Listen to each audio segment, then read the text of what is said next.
Наверојатно е грешка во интерпретацијата на самиот новинар, но секако големи сомневања се врзани за овој случај.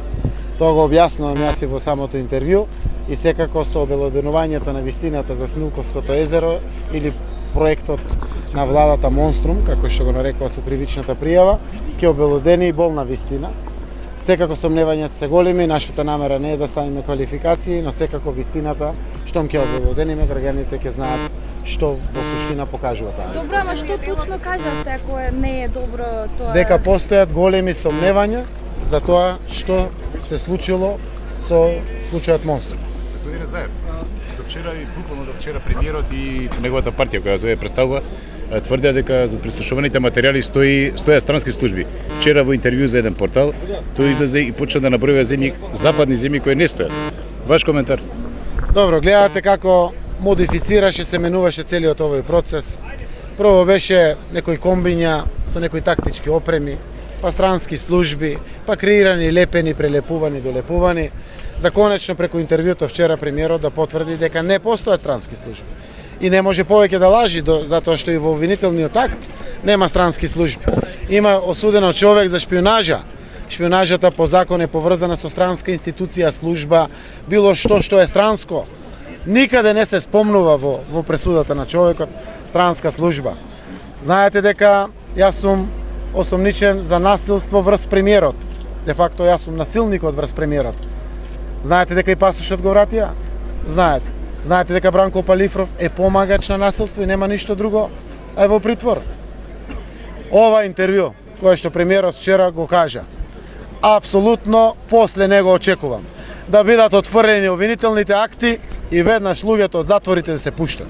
Веднаш таму е Верушевски, неговата сопруга и трагат по неговото дете. Таму се невини луѓе кои што лежат во затвор и веднаш да ги пуштат од затвор. Повелете баш. Вчера понудиле на лидерската средба документ со 7 точки меѓу кои барале од Груевски од вас еден од трите клучни места премиер, председател на држава или на собранието Давид Албанец. Не е точно. Не е точно. Воопшто не е точно, ниту пак деталите на разговорите кои што ви кажувате. Секако документи паѓаат на маса, падна и во Страсбур и овде, ние не сме влегле во преговори. Разговорите во функција на тие документи кои што се појави вчера еден документ и тоа не е документ за разгледување или за преговори, се даваат насоки каде би се воспоставила таа рамка која што ја воспоставуваме. А после тоа пак да има разговори за некои места или слично не. Значи ние не сме влегле во преговори се уште. Апсолутно можеби шпекулациите доаѓаат заради тоа што некој од присутните на маса понудува правец, рамка каде би се движело целото тоа, насочувајќи охрабрување за претходно решените работи што ќе се случат, каде би се движеле самите преговори. Јас се надевам дека во понеделник имаме поконкретни исчекори за да може да ви кажеме. Знам дека јавноста треба да знае, мора да знае јавноста, но реално не сме почнале преговори. Дај Боже да почнат тие преговори, да бидат детални, веднаш штом ќе бидеме подготвени сите, веднаш ќе ги соопштиме и споделиме со јавноста. Господине Заев, на последната пресконференција рековте дека нема да објавувате бомби додека сте овде пред влада. Зошто го сменивте планот? Не дека ќе дадеме шанса на овој процес на протест. Што се случува заради големиот настан беше пред се тоа, да го свртиме вниманието на јавноста токму кон настанот и овде токму на ова место каде што обстојуваме упорно и гледате дека ваквиот концепт, нашето обстојување сега и не го нарушува. Продолжуваме заради тоа што ветивме. Знаете дека пред граѓаните ветивме многу случаеви. Еве денеска очигледно свативте дека тргнуваме иако сериозни финансиски криминали се во прашање, полека да ја подготвуваме јавноста за многу важни случаеви кои што нашата јавност ги очекува, а се важни и се уште се отворена дебата во македонското општество, во Република Македонија, помеѓу сите граѓани и се очекува вистината и за тие случаеви да биде осознаена од граѓаните. Господине Заев, кој што го споменавте пуч, дали тоа значи дека барате повлекување на обвинението, тврдите дека се невини луѓе, со оглед на доказите што вие ги нудите? Од самиот почеток. Ево уште еднаш можеби стана баналниот и ги заборавивме моментите почетокот на февруари, крајот на февруари. Во Пуч јас сум осомничен и обвинет со обвинителен акт за насилство врз премиерот заради тоа што сум барал преодна влада и предвремени избори. Денеска тоа е темата на која што ќе преговараме. Секаде во светот опозицијата бара оставки од владата, бара промена, бара избори. Тоа е работа на опозицијата. Другите невини луѓе кои што лежат таму во затвори се осомничени Бранко Палифров за помагање на насилство, а јас, нели, во наводници насилникот сум на слобода, со пасош, се движам по светот, а помагачот е во затвор. Останатите луѓе се осомничени за шпионажа. Самиот закон, не мора да бидете правници, видите дека шпионажата значи поврзаност со странство. Странски тајни служби, странски јавни служби, странски институции или било што. Никаде не постои доказ. Ниту во процесот кој што се води правно, еве, конечно и премиерот тоа го потврди. Тој вели, јас го кажував тоа заради тоа што Заев го кажал, а знаеме Заев зошто го кажал. Не е честно да се обелоденат луѓето кои што се одважиле да ја помогнат на државата и заради тоа што некој таму признал во делот на изјавата и исказот што го дал и е веќе осуден за 3 години. Но знаете како?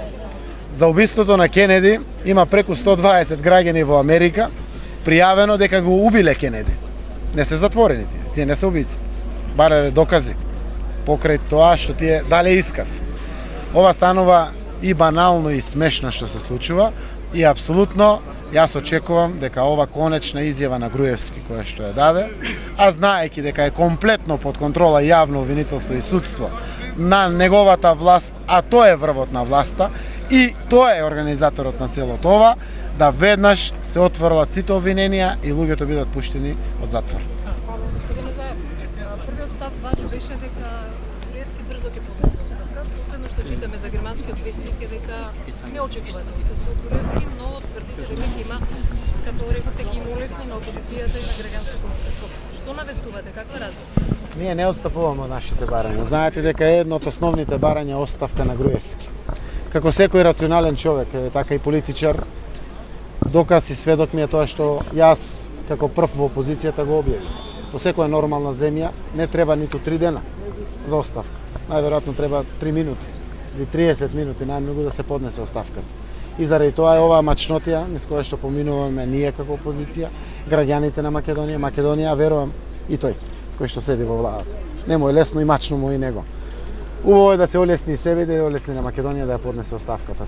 Само на тој начин, заедно како политичари, ќе ја договориме преодната влада, каде што ќе ги нацртаме и исцртаме програмските определби, кои што таа преодна влада мора да ги заврши пред предвремените парламентарни избори и на тој начин да се реши политичката криза која што е присутна во Македонија ве повеќе од 4 месеци, а при тоа како одговорни луѓе секако да дадеме шанса за едината на нашата земја. Очекувате оставка? Очекувам. До крај момент јас очекувам.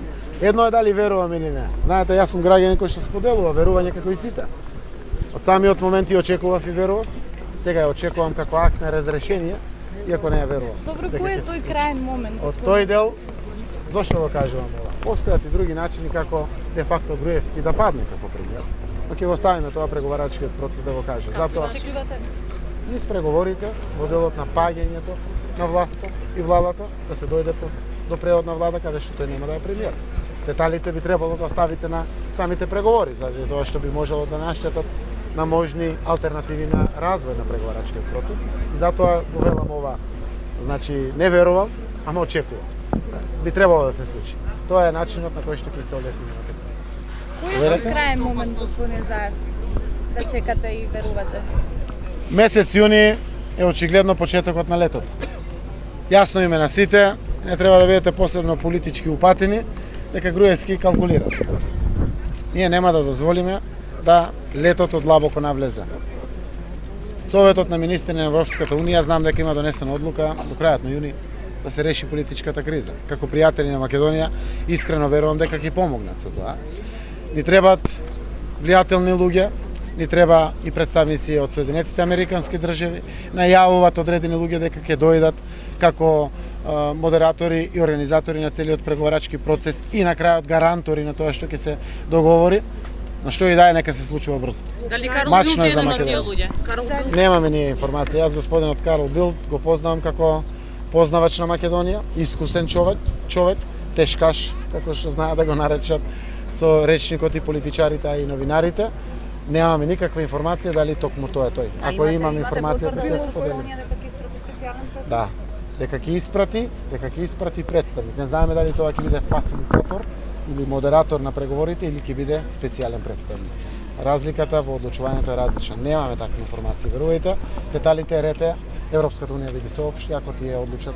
За нас е добро дојде на помошта од пријателска Европа. Ама Риков ви потврди, така има. Потврди дека нешто во тоа ќе се случи, затоа и го најавуваме дека очекуваме некој да се појави. А ќе видиме во која својство и во која улога. Господине Заев, ќе има на есен избори? Тоа е Нема да чекате. прерано да го кажем. Прерано да го кажеме. На Македонија требаат предвремени парламентарни избори како леп. Зошто? За да ги коригира сите овие незаконитости кои што се случувале во минатото.